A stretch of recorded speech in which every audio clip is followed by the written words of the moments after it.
जिस बात का डर था वही हुआ। इस वक्त की बड़ी खबर निकल के आ रही है कि दिल्ली में एक बड़ा ब्लास्ट हुआ है जिसमें अभी तक लगभग 8 लोगों की मौत हुई है और 20 से अधिक लोग गंभीर रूप से घायल हुए हैं। और ये ब्लास्ट इतना भयानक था कि जो आसपास के लोग थे और जो आसपास की गाड़ियां थी उसके टुकड़े और लोगों के बॉडी पार्ट के टुकड़े 100 मीटर से लेके 200 मीटर दूर तक उड़ के गए हैं। और आप इस बात से अंदाजा लगा सकते हैं कि ये ब्लास्ट कितना भयानक था। और जो लोग वहाँ मौके पे मौजूद थे जब ब्लास्ट हुआ, उनका कहना तो ये है कि ये आज से पहले ऐसा ब्लास्ट उन्होंने कभी नहीं देखा था और ये कोई नॉर्मल ब्लास्ट नहीं था। उनका ये अंदेशा है कि ये आतंकी हमला हो सकता है। और अब हमारी जांच एजेंसियां इस बात का पता लगाने में जुटी हुई हैं कि ये ब्लास्ट कैसे हुआ, क्या ये सीएनजी ब्लास्ट था या फिर कोई आतंकी हमला। और यकीन मानिए, अगर ये आतंकी हमला निकल कर सामने आया तो भारत के लिए बहुत गंभीर बात होगी, लेकिन वही ये पाकिस्तान के लिए और जो भी देश आतंकियों को पनाह देते हैं उन सभी देशों के लिए बहुत बुरी खबर होने वाली है। अगर ये पता चल गया कि आतंकी कहाँ से आए थे, उनका सरगना कौन था, उनकी ट्रेनिंग कहाँ से हुई, भारत उस देश की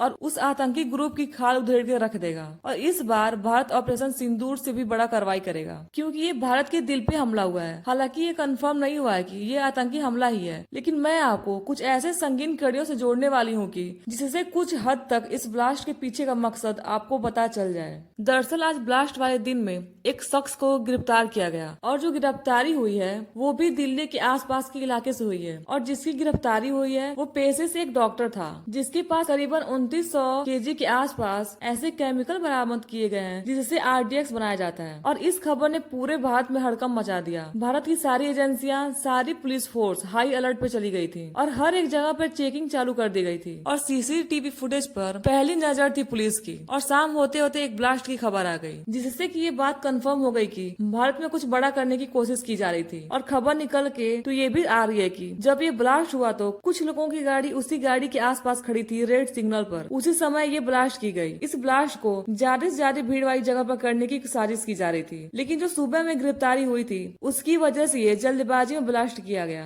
और अगर आप इन दोनों लिंकों को जोड़ते हैं तो कोई न कोई इसकी सुगबुगाहट तो है कि आतंकी हमला हो सकता है जिससे भारत में अस्थिरता फैलाने की कोशिश की गई है। लेकिन ऐसा होना तो नामुमकिन है। लेकिन एक बात तो तय हो गई है कि अगर ये ब्लास्ट किसी भी तरह से साबित हो गया कि ये आतंकी हमला था और इसके तार पाकिस्तान से जुड़े निकल गए तो, और ये पाकिस्तान के लिए किसी बुरे सपने से कम नहीं होगा, क्योंकि इस बार जो भारत का जवाब होगा वो बहुत भयानक होने वाला है और इस बार पाकिस्तान को संभलने का भी मौका नहीं मिलेगा। इसीलिए आज पाकिस्तान की सेना ने एक बहुत बड़ी मीटिंग बुलाई है। उनको भी इस बात का डर है कि भारत कार्रवाई तो जरूर करेगा और इसीलिए मीटिंग बुलाई गई है। हालांकि मेरी बारीक नजर है इस खबर को लेकर के, जैसे ही इस पर कोई बड़ी अपडेट आती है तो मैं आपको वीडियो बनाकर जरूर सूचित करूंगी। इसलिए आप चैनल को सब्सक्राइब जरूर से कर लें। वीडियो में अब तक बने रहने के लिए धन्यवाद। मिलते हैं अगले वीडियो में।